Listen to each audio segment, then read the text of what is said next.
Habari wa Tanzania. Habari za wakati huu. Na kujia tena kueleza mambo mawili matatu ambayo kwa mustakabali mpana kabisa wa taifa letu hayako sawa.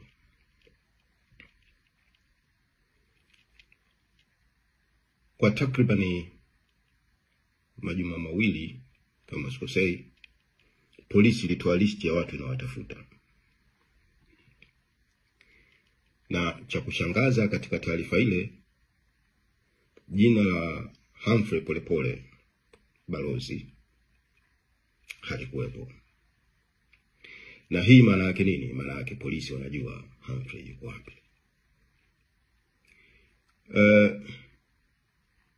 Na strategy wanazotumia za kitoto sana, mpaka unajiuliza hawa watu wasomi namna hii alafu wanafanya mambo ya ajabu kiasi hichi. Jambo jingine ambalo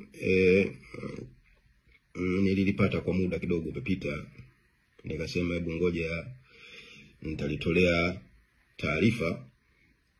Kuna vikao vilikuwa vimefanyika, na vikao hivi vilikuwa ni wanamtandao, wahuni na haramu niite kitimoto.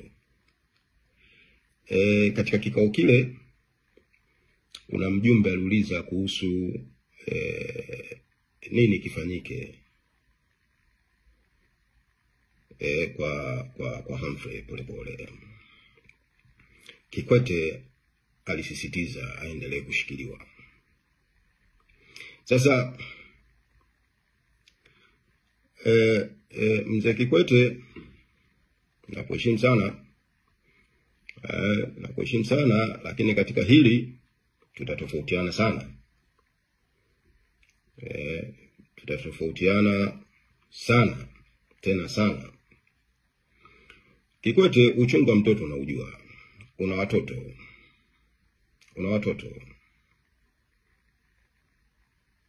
watoto. Nikukumbushe tu uchungu wa mtoto. Kumbuka kipindi kile umepata safari ya ghafla kwenda China. Unakumbuka? Uchungu wa mtoto. Humphrey ana mke. Humphrey ana watoto. Humphrey ana mama. Humphrey ana ndugu na jamaa. Alafu kwa kauli yako Humphrey endelee kushikiliwa. Inasikitisha taifa la Tanzania, yani idara zote nyeti ziko controlled na remote.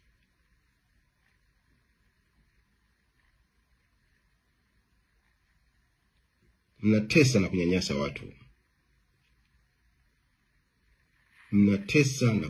watu.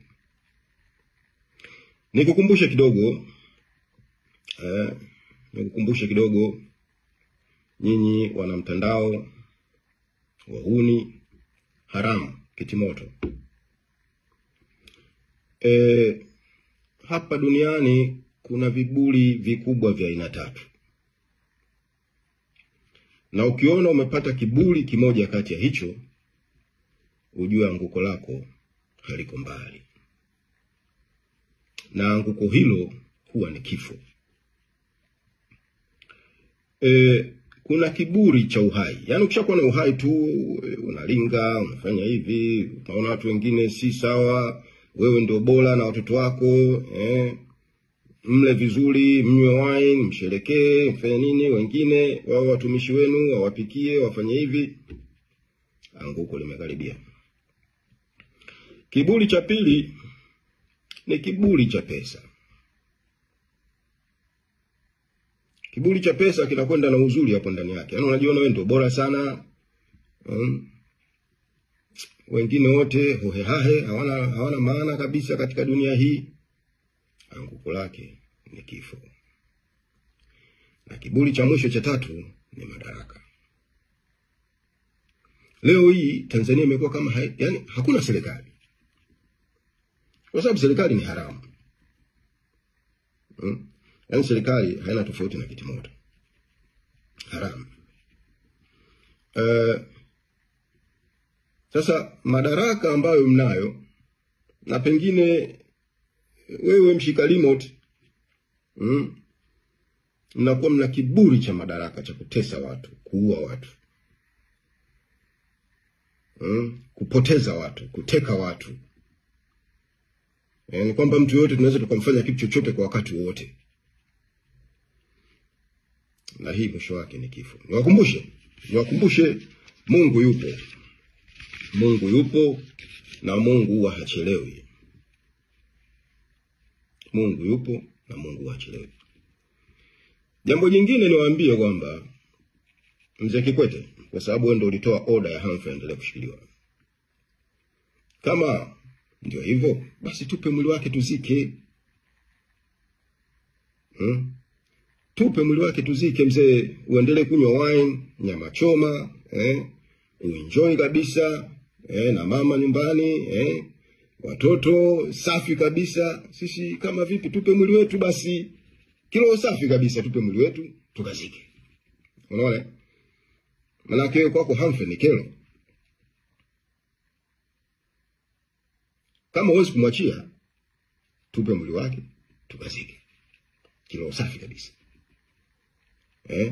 Sisi hatuna shida na wewe kunywa wine safi kabisa mzee, nyama choma nini safi, lakini tujie mwili. Kama utaki kumwachia akiwa hai, ili wine yako iteremke kwenye koo. Mzee sijui unakunywa dompo, lakini anyway, it doesn't matter. Cha msingi hapa ni Humphrey umwachie huru au tupe mwili wake tumzike ndugu yetu. Tujue kwamba ndugu yetu tunaye au hatunaye. Na wewe najua saizi unafurahi, unakunywa wine yako vizuri, nyama choma. It's okay mzee, it's okay. Nikukumbusha safari ya China. Jambo jingine, yule mwana mtandao mwenzenu mlimtuma kuhakiki namba yangu, alikuja. Anajitahidi, anafanya kazi nzuri, lakini mwambie na sio muoga.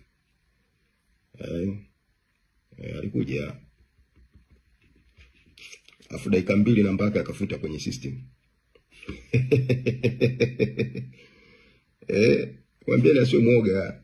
System si yako Tanzania. Sasa anafuta namba yake yani. Alafu hataki kuja kudanganya. Aje straight forward. Niwakumbushe mimi ni professional soldier. Askari mnajua ni nini? Kwa hivyo mwambieni asiwe muoga. Na ni mtu mwema hivi, alinieleza mambo kadhaa. Na afanyia kazi. Pamoja na mengine yote, mipango yenu kunidhuru iko mezani. Naifanyia kazi.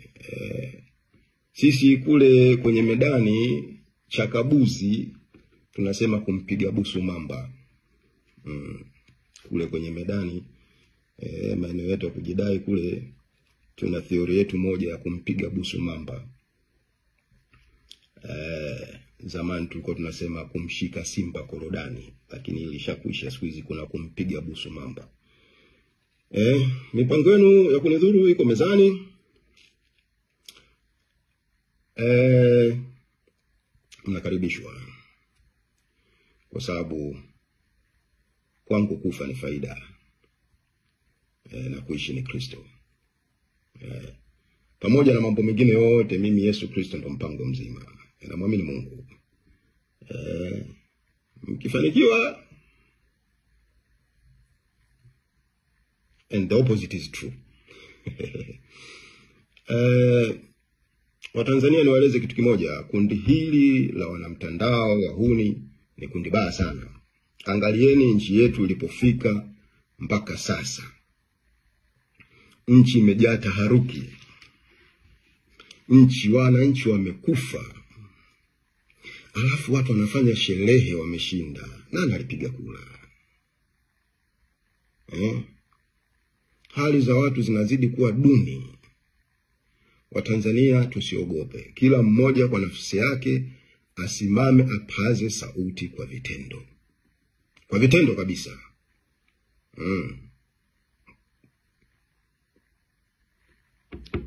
Niko Tanzania tarehe 9. Tutaanzia pale Masaki. Tukitoka tunakuja Mikocheni. Tukutane huko. Mungu ibariki Tanzania.